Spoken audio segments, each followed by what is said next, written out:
Yesterday, Sayadaw explained how the Kusita indolent person has to live in discomfort and suffering.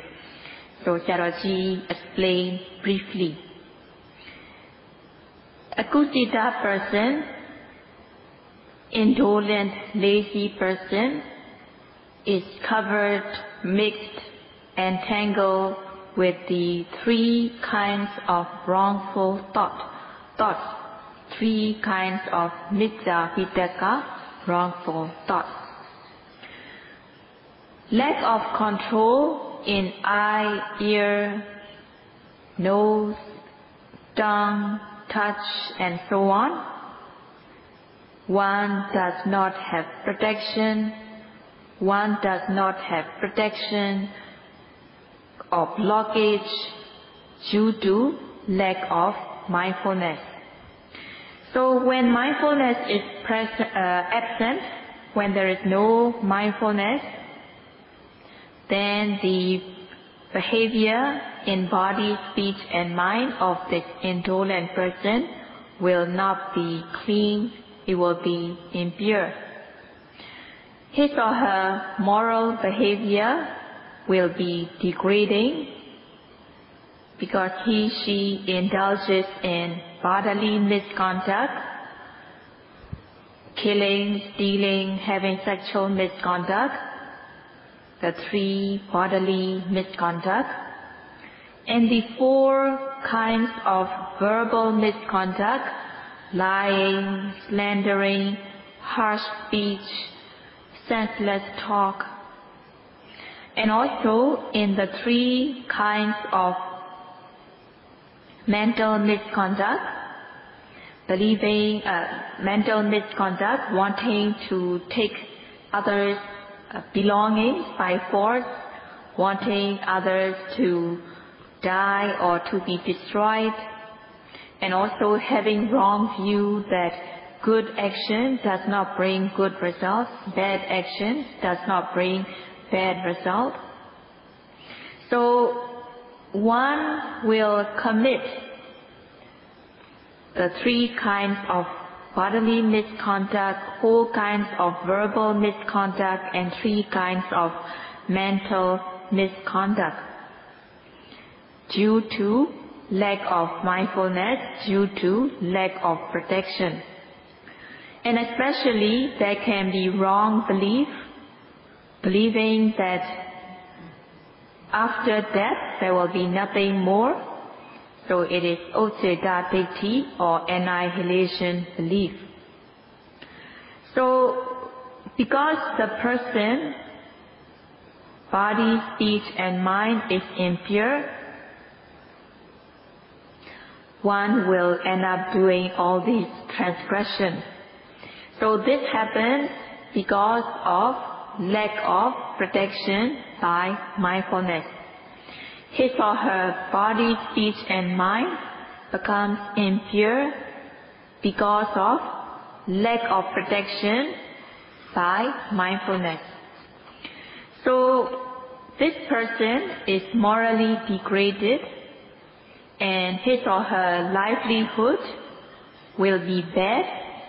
Whether it's a monk or a lay, his or her livelihood will be bad. And she will have social problems which cannot be solved. So these problems arise because of Paṇḍitā.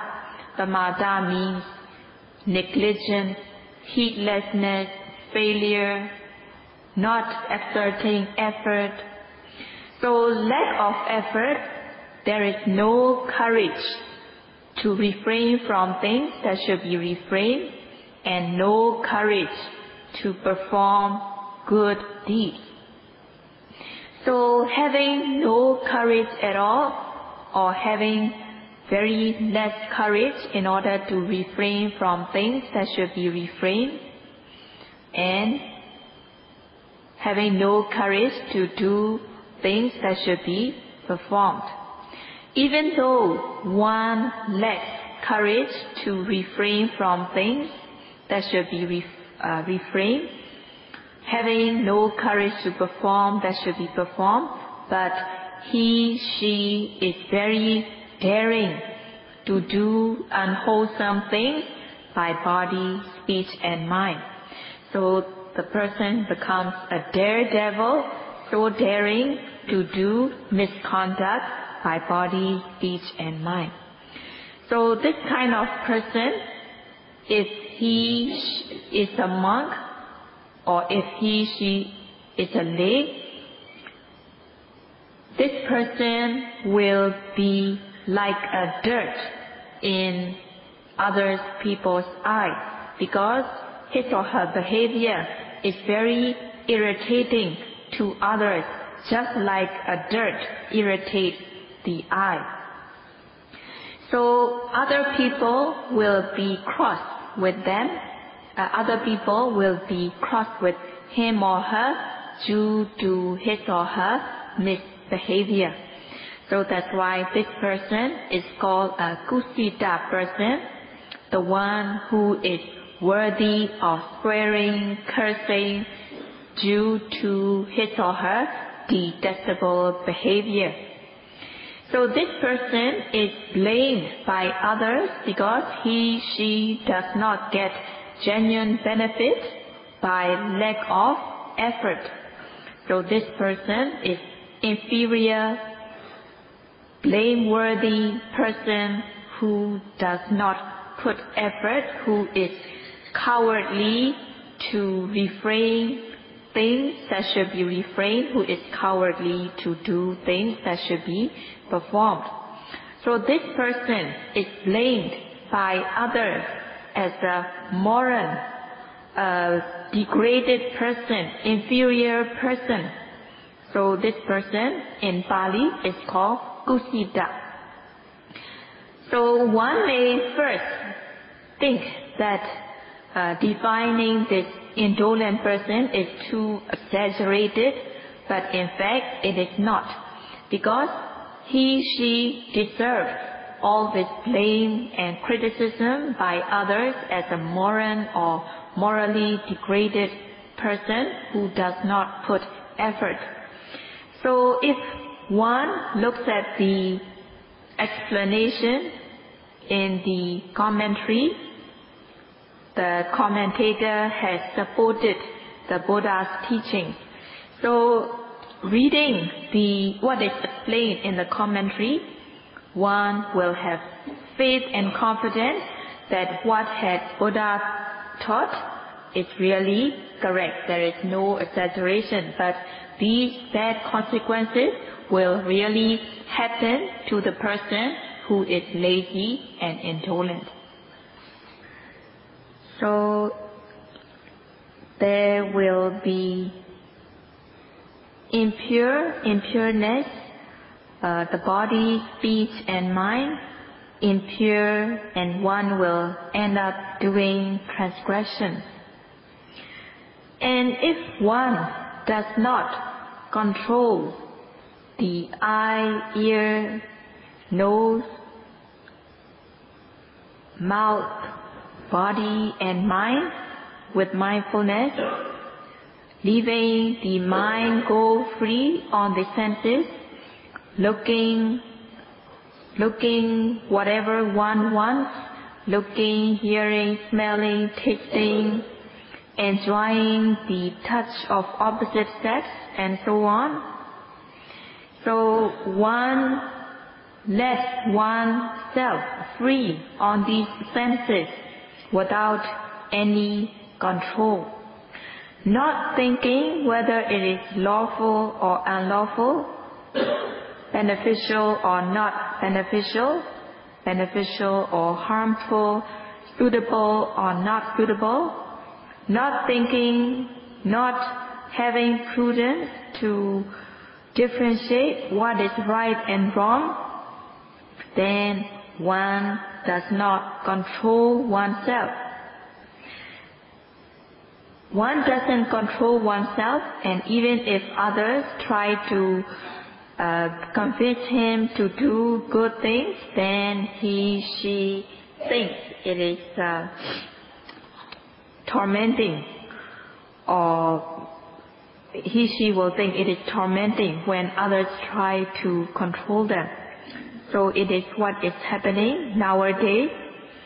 There are a lot of problems that cannot be solved, that doesn't have a sure, guaranteed answer.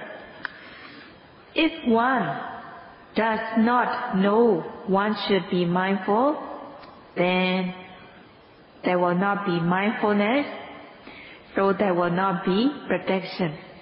So sati, mindfulness can protect so that one will not do wrong things. And if one is mindful, one is avoiding, one can avoid from doing wrong things. And even if one does something wrong by lack of mindfulness, one will know it right away and will be able to cure. So if there is mindfulness, there will be prevention and cure from wrong things. So lack of mindfulness, there will neither be prevention nor cure. There will not be any control, and one will be daring to do bad things, and one will become a daredevil.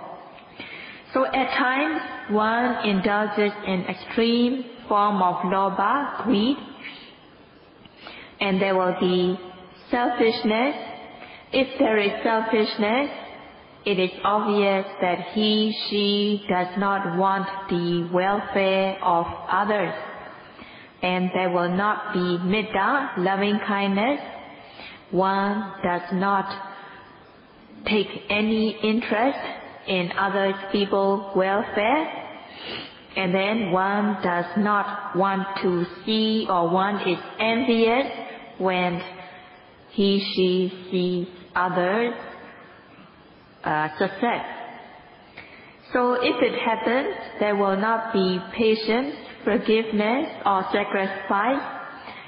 There will not be compassion or consideration towards others. There will be hatred and aversion towards others. His or her verbal behavior will become impure. So ordinary kind of defilements, ordinary kind of lobha dosa are bad. Extreme form of lobha dosa, extreme form of hatred and greed are even worse. So if one does not have control over oneself, the person will also be suffering, and others will get hurt due to lack of control. Having no prudence, having no knowledge, one thinks that I am right, even though she is doing bad things. So it is just like what the King Ashoka had said. King Ashoka said, people do things because they think of them as good. Even if something is unlawful, if she think of it is right, then she will do it. So people do things because they think they are right. So if it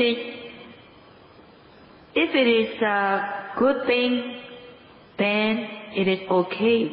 But if it is a blameworthy thing that has a lot of bad consequences, if a person think of it as good and do it, then the person who does it will not be humane, and other people will also get hurt. So the person who indulges in moha, delusion, not knowing what is beneficial or harmful, what is suitable or not, then there will be confusion, delusion, not having any essence. So if the person indulges in lobha dosa, greed, hatred, and so on, there will be cruelty and the person becomes a daredevil. So they are in the text. It explains about 8 kinds of mad persons. So people who are good people, good noble people, will have to be careful about this 8 kind of madness, and Sayadaw will explain on them today. It mentions about 8 kinds of mad people. So in human world as well as the Deva world, there can be the madness due to lobha, greed. So it is called kamo mataka or rago mataka. The person who indulges in lust or greed is called rago mataka. Person who is mad with lust or greed. So this kind of person who is mad with lust or greed only knows his or her desire, and she will take other people's belongings by force unlawfully. She will not have any control in having sex with other people's wife or husband, and also someone who one is not married to. So she follows his or her own desire, his or her own lust, having no control. So this is called rago mataka, mad with lust. Having no control, having no courage to refrain from things that should be refrained, having no courage to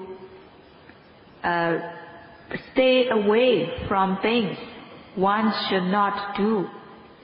This person is daring to do wrong things, not knowing that it is beneficial to refrain from things that should be refrained, not knowing the bad consequences that can happen if one does not refrain from them. One indulges in delusion, moha, and then one also indulges in his or her lust. So nowadays there are a lot of madness due to lust. There are a lot of people frenzied with lust. That's why many diseases, incurable diseases such as AIDS, are taking place. The people who steal others' belongings are also mad with lust or greed. People who are deceiving others for personal gain, lying for personal gain, is also mad with lust, greed. And the one who take intoxicants are also mad with lust or greed. And the person who takes heroin, crack, and so on, who are addicted to drugs, are also mad with lust or greed. The people who are addicted to heroin and so on, if they are really craving for this heroin, drugs, then they do whatever means to get the drugs they need. And when they get to take the drug, they become high and then they will calm down again. So in the world there are a lot of people addicted with all these intoxicants and heroin, drugs and so on. Not only in the human world, but also in the Deva world, the Deva are staying or living in luxury. They are enjoying the luxurious things full time, and there is no satisfaction. They don't get satisfaction. They want even more and more. The ones who are reborn as a Deva, who does not know the Dhamma, they are enjoying luxurious things in the Deva world, and even when they have all the luxuries, they are not even satisfied with what they have. So not having satisfaction in their Deva pleasure, they become partly hungry ghosts. So these Devas, they are partly Deva, having all the luxury, and they are partly become Pitta, hungry ghosts, because they are not satisfied with the pleasure they have. So in order to overcome this madness with lust and greed, one has to have restraint. One should have restraint. One should have restraint in one's own senses, not looking, not listening, and so on. Having control of one's own senses, having restraint of one's own senses, then one will be momentarily overcoming this lust and greed. By gaining knowledge, one will gain maturity, one will have spiritual resistance, then one will be able to overcome this raga, lust or greed. So Satipatthana meditation guarantees this kind of control over things that are agreeable. So by practicing Satipatthana meditation, one will be able to have restraint or control of one's own senses, so that one will not become mad with lust. So in countries which are technologically advanced, then they invent a lot of things, one after another. They invent new and new things, so their standard of living is high. They have to live in comfort with high standard of life. They can get almost everything by push of a button. So they are staying in comfort. But because they depend so much on technology and science, they do not depend on their own ability. So some of them does not want to put effort, they become lazy. So 20 years ago, Sayadaw was going to a Western country. And when Sayadaw went to a Western country, Sayadaw asked a yogi, "Wow, this country is so advanced, just like a Deva world, advanced in technology. So everything is invented new and new." But the yogi replied right away, "Sayadaw, that our hearts are burning, scorching in an air-conditioned room." So Sayadaw understood what the yogi said. Because people do not have any control, they become rago-mataka, they become mad with lust and greed. So when the retreat was over, when Sayadaw was going to another place, in the car, Sayadaw was talking to a well-known writer, well-known author. Sayadaw was telling him what one of the yogis had said about the burning heart in an air-conditioned room.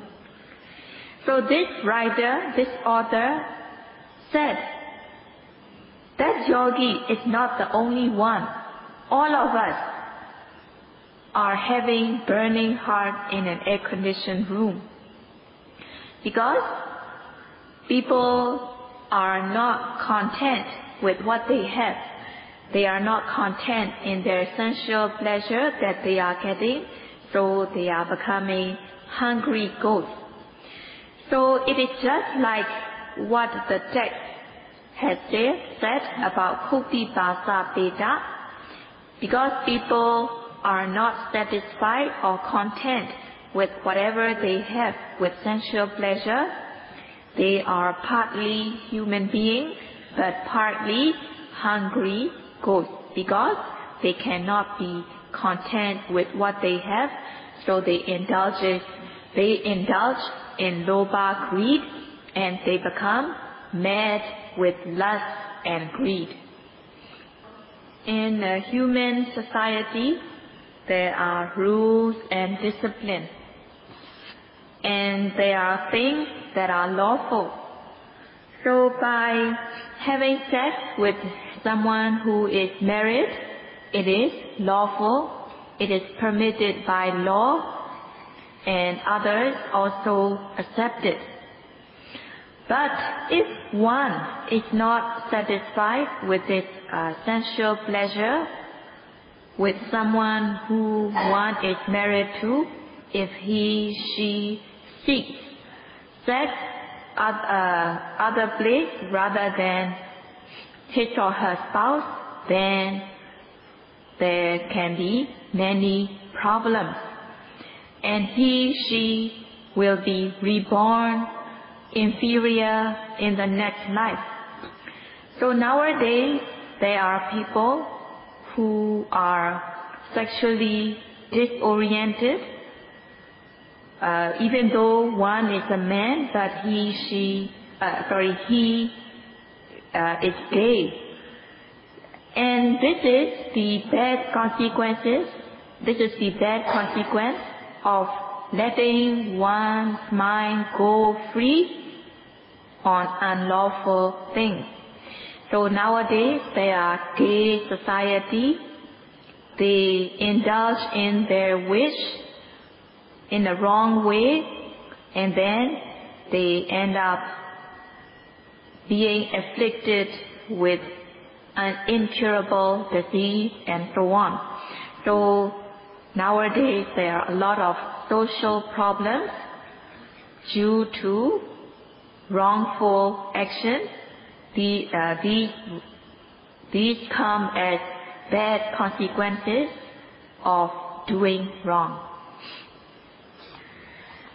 If one cannot be happy by seeing others prospering or having success, then there will be envy, and one lacks Metta and Karuna, loving kindness and compassion. So having this envy when others have success and prosperity, it is rooted in dosa, hatred. So based on dosa, hatred, there will be anger, aversion, grudge. Rather than one has to overcome or dispel this kind of hatred, aversion and grudge, but one is nurturing or cultivating this kind of anger and hatred, and one indulges in these hatred and aversion. So if one indulges in hatred and aversion, then one will end up doing wrong things. So the kind of person is called Gotomataka, being mad with aversion or hatred. So in the text it is said, dosa vasangato koto matako. That means a person who indulges in this anger or aversion is called a mad person who is mad with anger, aversion. So if one indulges in aversion, there will not be any control, so one will be killing, torturing, tormenting others, and killing with anger and hatred, and there will also be jealousy, envy and jealousy. And if one lies in order to destroy other people, it is also the work of Koto Mataka, mad person with anger, hatred. Some people think that controlling one's mind is suffering, so they don't want to control their mind. And if others are disciplining them, they think that others are disturbing his or her freedom. So they feel happy. If they only feel happy when they are not controlled, they don't want to control themselves. They want to stay happy without any control at all. So by getting things what they want, they are happy. But because they fail to refrain from things that should be refrained, soka, grief, will follow their happiness. At the end, they will have a lot of problems because they do not understand the benefit of control. They indulge in their own delusion, and they think that it is good not to control at all. So they end up doing wrong things. So just like the King Asoka said, people do all sorts of things because they think of them as good. So if one does not understand that one should refrain from bad things, if one indulges in one's delusion in doing bad things, then this person is mad with delusion. That's why in the text it is said, Anyana vasangato moho matako. The person who indulges in delusion is a mad person who is mad with delusion. So nowadays there are a lot of mad persons who are mad with delusion. So the one who indulges in loba, dosa, moha, they become inferior in the mind. Not only in the mind they become inferior, not only that they are ruining their mind, but also their physical body also become bad. Because of impure mind, the body also becomes impure. Especially the blood circulation in the body will go bad due to their impure mind, and they will look ugly. So in the body there is substance called bile, and if this bile goes wrong, then one can become a mad person. A person can also go mad if his or her spiritual resistance become low, and also his or her family will also be affected. So tomorrow Sarati will explain on other kinds of mad people from both theoretical and practical aspects, comparing to what is happening nowadays. So a person, Kula Putta, a good person, have to control his or herself so that one will be away from the path to madness and one can walk on the right path. If one walks on the right path, then one will reach the destination, and Buddha had guided the way, the right path in order to reach the destination. So Sayadaw will explain more tomorrow.